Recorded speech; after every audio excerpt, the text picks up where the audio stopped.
Assalamualaikum warahmatullahi wabarakatuh. Waalaikumsalam warahmatullahi wabarakatuh. Selamat pagi. Yang kami hormati Kepala Puskesmas Penumping Dr. Monika Penny Purnamasari, kemudian rekan-rekan yang kami cintai. Pertama-tama marilah kita panjatkan puji syukur kehadirat Tuhan Yang Maha Esa atas limpahan rahmat-Nya sehingga kita bisa berkumpul di tempat ini untuk melaksanakan dan menyaksikan seminar hasil laporan orientasi pengenalan nilai dan etika pada instansi pemerintah bagi PPPK di lingkungan pemerintah Kota Surakarta, khususnya di Puskesmas Penumping Kota Surakarta. Saya Dika Bermadani sebagai moderator akan memimpin acara pada hari ini. Kemudian selanjutnya waktu kami serahkan kepada Daniarti untuk menyampaikan paparan hasil laporannya. Terima kasih Mbak Dika atas waktu dan tempat yang telah diberikan kepada saya. Selamat pagi Dr. Monika Penny Purnamasari dan rekan-rekan Puskesmas Penumping yang saya cintai. Pada pagi hari ini, pada kesempatan kali ini saya akan menyampaikan seminar hasil orientasi pengenalan nilai dan etika di instansi pemerintah PPPK Puskesmas Penumping Kota Surakarta tahun 2024. Sebelum masuk ke laporan hasilnya, berikut kurikulum vitae untuk nama lengkap Daniarti Alimadia Keperawatan, NI PPPK-nya 1993 0727 2022 212005, formasi terampil perawat, tempat tanggal lahir Surakarta 27 Juli 1993, jenis kelamin perempuan, status menikah, untuk alamat sesuai KTP dan domisili di Jalan Sri Gunting 6 nomor 16 RT 5 RW 11 Grempet Manahan Surakarta. Kemudian unit kerja di Puskesmas Penumping, kantor berada di Jalan Dr. Ajiman nomor 456 Surakarta. Untuk pendidikan mulai dari SD, ada di SD Kristen Manahan tahun 1999 sampai dengan 2005. Kemudian ada SMP Negeri 10 Surakarta tahun 2005 sampai 2008, SMA Negeri 5 Surakarta tahun 2008 sampai 2011. Kemudian Akper Panti Kosala Surakarta tahun 2011 sampai dengan 2014.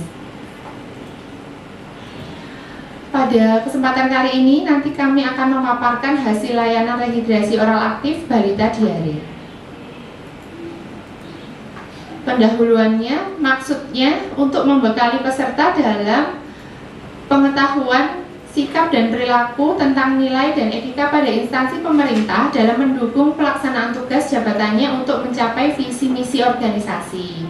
Tujuan sebagai wadah pengenalan tugas dan fungsi ASN PPPK, mengenalkan nilai dan etika pada instansi pemerintah, memberikan pemahaman dan penyediaan informasi kepada PPPK yang baru diangkat, diharapkan mampu mengaktualisasikan nilai-nilai dasar ASN berakhlak serta melaksanakan tugas yang menjadi kewajibannya dalam melaksanakan program pemerintah di unit kerjanya. Kemudian nilai dan etika pemerintah Kota Surakarta, yang pertama visi, mewujudkan Surakarta sebagai kota budaya yang modern, tangguh, gesit, kreatif, dan sejahtera. Kemudian misi, yang pertama meningkatkan kualitas kesehatan masyarakat yang tangguh. Yang kedua, memperkuat pertumbuhan ekonomi yang adaptif dan berkelanjutan. Yang ketiga, mewujudkan tata ruang dan infrastruktur Kota Surakarta yang mendukung kemajuan kebudayaan dan pariwisata. Yang keempat, meningkatkan kualitas dan daya saing pemuda dan masyarakat umum di bidang pendidikan, ekonomi, seni budaya, dan olahraga.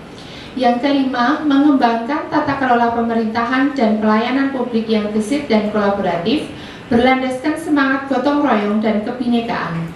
Yang keenam, mewujudkan kemakmuran dan kesejahteraan bersama warga kota yang berkeadilan dan inklusif.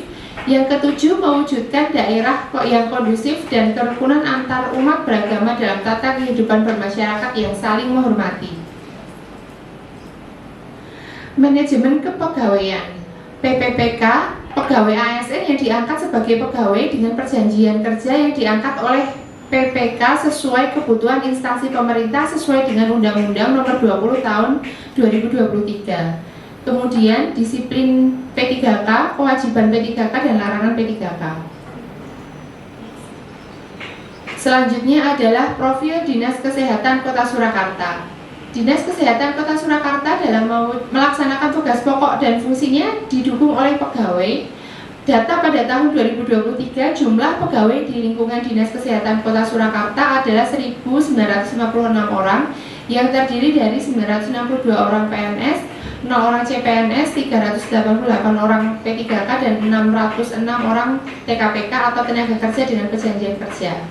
Ditugaskan di DKK 2 UOBK, 17 UOBF, dan 2 UPT. Berikut visi dari Dinas Kesehatan Kota Surakarta, yaitu mewujudkan Dinas Kesehatan Kota Surakarta ikhlas dalam memberikan pelayanan prima.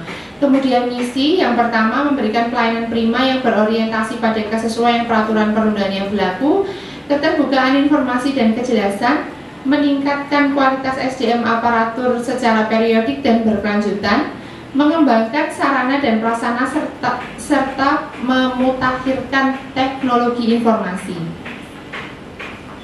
Tujuannya yang pertama umum, terwujudnya masyarakat yang sehat dan tangguh, dan sasaran meningkatnya kualitas pembangunan kesehatan masyarakat.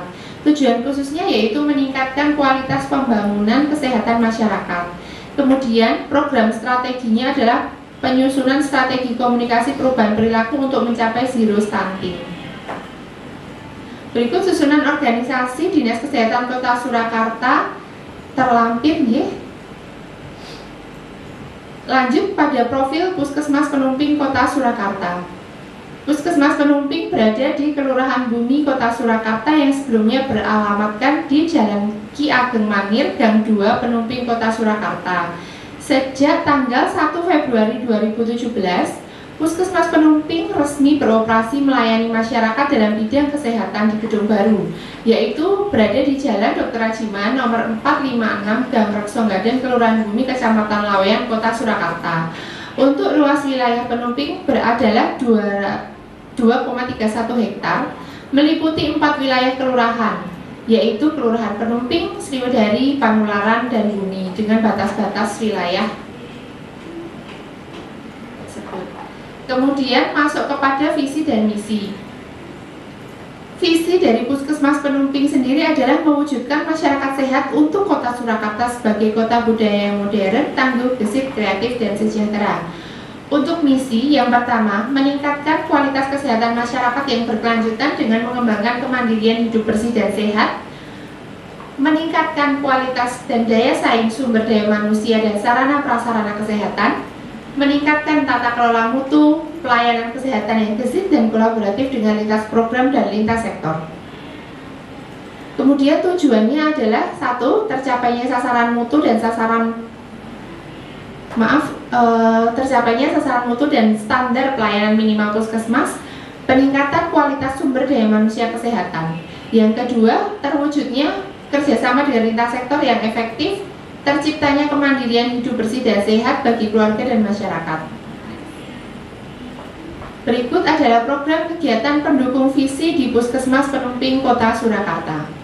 Yang pertama adalah pelayanan promosi kesehatan, pelayanan kesehatan lingkungan, pelayanan kesehatan keluarga, pelayanan gizi, pelayanan pencegahan dan pengendalian penyakit, pelayanan keperawatan kesehatan masyarakat, pelayanan pemeriksaan umum, dan pelayanan kesehatan gigi dan mulut.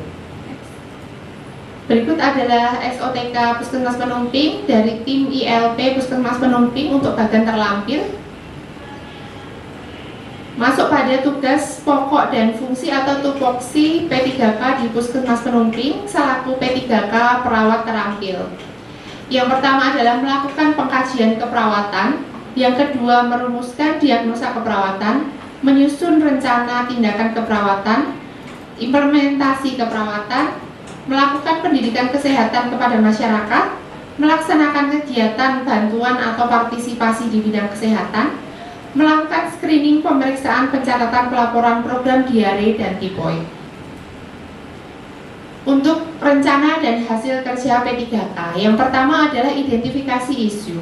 Berdasarkan data dari SIHEPI atau Sistem Informasi Hepatitis dan PISP pada tahun 2023, untuk pelaporan LROA di Puskesmas Penumping itu masih kosong atau belum ada. Kemudian isu yang kami angkat adalah belum optimalnya pelayanan diare balita di Puskesmas Penumping. Kemudian gagasan yang kami angkat adalah layanan rehidrasi oral aktif balita diare. Masuklah pada langkah-langkah kerja. Yang pertama adalah membuat SOP tentang layanan rehidrasi oral aktif balita diare yang terdiri dari mengumpulkan referensi tentang LROA, membuat SOP, kemudian berkonsultasi kepada kapus selaku mentor dan PJUKP, P2, kemudian juga PJMTBS. Kami juga membuat leaflet sebagai bahan KIE untuk menyampaikan edukasi kepada orang tua atau pengasuh balita supaya lebih memahami apa itu diare balita, kemudian tata laksananya, kemudian dosis pemberian oralit dan sebagainya supaya bisa dipelajari juga di rumah. Kemudian kami melakukan sosialisasi SOP kepada karyawan puskesmas dengan tujuan supaya karyawan memahami standar pelayanan diare balita yang baru di Puskesmas Penumping. Masuklah pada pelayanan rehidrasi oral aktif balita diare. Yang kami lakukan di sini adalah yang pertama melakukan identifikasi pasien yang terdiri dari mencocokkan nama, alamat, kemudian tanggal lahir. Kemudian kami melakukan edukasi terkait diare balita, tata laksananya, kemudian pencegahan dan kemudian juga lintas diare. Kami berikan KIE, kami ajarkan untuk membuat oralit sesuai dengan dosis sudah ada kami sertakan dalam leaflet. Kemudian juga untuk kami ajarkan cara memberikan zinc. Kemudian juga selanjutnya kami pantau melalui WhatsApp. Kemudian melakukan evaluasi kegiatan berdasarkan kegiatan yang kami lakukan pada bulan ini, yaitu memberikan layanan rehidrasi oral aktif. Terdapat peningkatan pelayanan diare pada balita di Puskesmas Penumping. Masuklah pada penutup. Kesimpulan, sarana bagi ASN P3K mengenal nilai dan etika pada instansi pemerintah serta mengenal tugas dan fungsi di OPD masing-masing unit kerja, sehingga mampu mengaktualisasikan nilai-nilai dasar ASN berakhlak serta dapat melaksanakan tugas yang menjadi kewajibannya dalam melaksanakan program pemerintah di unit kerjanya. Terima kasih kepada Saudari Daniarti yang sudah memaparkan hasil dari orientasinya. Untuk selanjutnya dimohon untuk Bu Dr. Monika Penny Purnamasari untuk menyampaikan saran dan masukan kepada Saudari Daniarti terkait dengan paparan yang sudah disampaikan. Monggo, Bu Dr. Monika. Oke, terima kasih Mbak Dita. Assalamualaikum warahmatullahi wabarakatuh. Waalaikumsalam warahmatullahi wabarakatuh. Selamat pagi, salam sejahtera untuk kita semua. Puji syukur pada Tuhan bahwa hari ini Mbak Dani bisa melaksanakan seminar orientasi laporan hasil selama melaksanakan orientasi di Puskesmas Penumping. Saya ucapkan selamat kepada Mbak Dani yang telah melaksanakan orientasi hingga selesai pada hari ini. Dan juga terima kasih karena sudah melaksanakan orientasi dengan baik. Untuk masukan dari laporan hasilnya, saya kira sudah bagus ya, sudah cukup bagus dan sudah cukup jelas. Hanya saya minta untuk Mbak Dani bisa memastikan bahwa semua pasien balita diare itu bisa terkirim ke layanan LROA ini. Jadi semua diare balita yang mengalami diare ini bisa dirujuk semuanya dan dapat diedukasi supaya ibu balita ini dapat lebih memahami tentang diare dan juga bisa melakukan tata laksana yang benar jika mengalami dehidrasi ringan sampai sedang. Dan itu butuh waktu dan usaha yang lumayan ya, yang lumayan mungkin menyita waktu, nggih.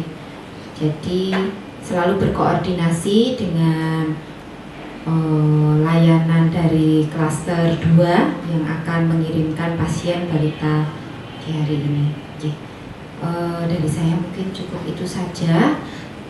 Selamat sekali lagi untuk Mbak Dani, dan diharapkan inovasi yang telah tercipta ini bisa dapat terus dilaksanakan dan terus dikembangkan layanannya supaya bisa memberikan pelayanan kesehatan yang lebih baik bagi seluruh pasien di Puskesmas Penumping.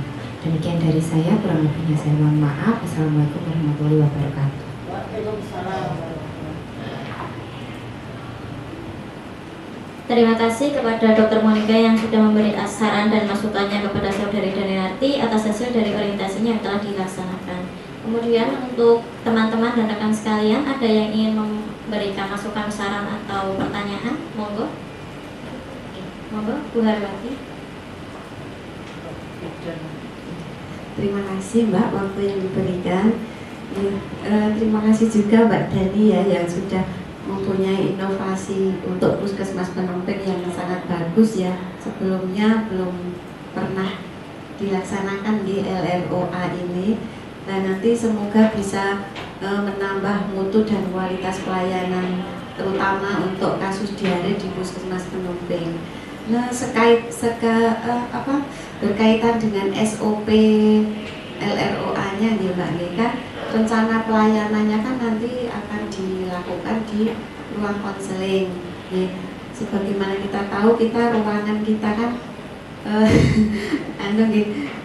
kurang memadai, kadang berbarengan, harus pelayanan ini gitu. Nah, seandainya nanti di layanan screening di konseling, ruang konseling ada pelayanan yang lain gitu, apakah bisa nanti dikoordinasikan untuk LROA ini bisa dilakukan langsung di ruang pemeriksaan anak klaster 2 gitu. Terima kasih Mbak. Terima kasih kepada Bu Harwati untuk pertanyaannya. Kemudian Dani, monggo. Baik, terima kasih Ibu Harwati untuk pertanyaannya. Saya mencoba menjawab. Sebenarnya bisa LROA ini dilakukan di ruang periksa klaster 2. Nanti mungkin untuk alat dan bahan kita bisa menyediakan atau menyiapkan sekalian di ruang periksa klaster 2 supaya nanti untuk juga menghemat waktu petugas, juga menghemat ruangan. Kita bisa melakukan langsung edukasi di ruang pemeriksaan supaya pasien ini lebih mengerti lebih jelas tentang apa yang harus dilakukan di rumah, dan juga diajari cara pemberian oralit dan ZIM-nya. Begitu, sudah cukup menjawab Ibu. Baik, terima kasih. Terima kasih kepada Mbak Daniarti yang telah memberikan jawaban dari pertanyaan Bu Harwati. Kemudian apakah ada pertanyaan yang lain dari teman-teman sekalian? Sudah cukup. Sudah cukup. Akhirnya telah sampailah kita di penghujung acara seminar hasil laporan orientasi pengenalan nilai dan etika pada instansi pemerintah bagi P3K di lingkungan pemerintah Kota Surakarta. Terima kasih kepada Bu Dr. Monica dan tamu undangan yang telah hadir dalam acara pada hari ini. Saya Dika Primadani mohon undur diri. Wassalamualaikum warahmatullahi wabarakatuh. Waalaikumsalam.